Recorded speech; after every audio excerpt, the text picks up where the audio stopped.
Want to hear the straight pipes, kid?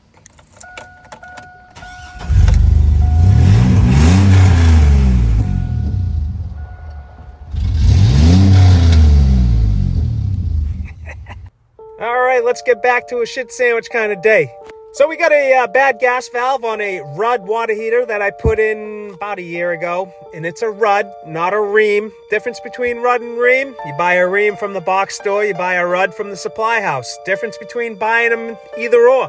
I once bought a water heater at night for a job I needed to get inspected the next day. I got it from the box store. Guess what? It didn't work. And you can't bring them back to the box store or talk to a human being. So I ended up eating the water heater, buying another one from the box store so I can get an inspection the next day.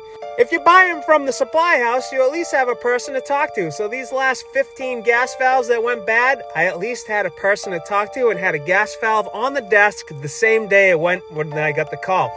You got to be very delicate with these nuts. That's the same thing I told my doctor when I went in for a vasectomy. Because sometimes you can snap them, and then they're no good to you or your significant other. Y2 Megapress 45s. I remember the day like it was yesterday. It was all I had in the van.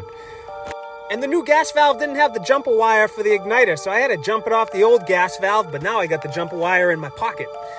I spray all my gas joints because I don't want anyone to die after I leave, because the last thing I want is my insurance to go up. So now we're on to I do this guy. He's got a couple of tenements. I don't do this guy, but he's got a couple of tenements, and I do his plumbing. I know what he's looking for. He wants this water heater to heat the water. He doesn't care about this valve from 1902, because guess what? He's probably going to sell this place in the next 5 years or before this water heater shits the bed.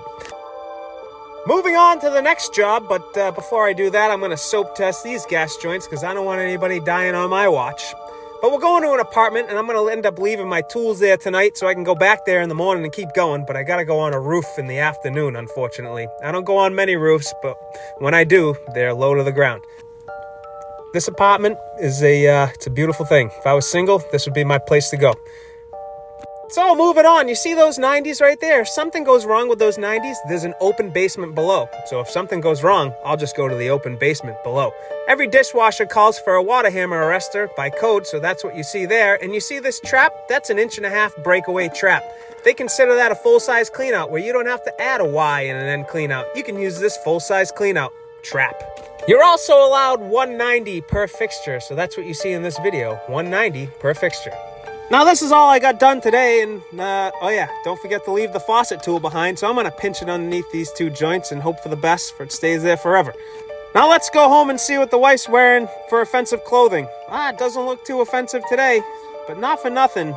The comment section is really tough on her gym clothes. I like her gym clothes.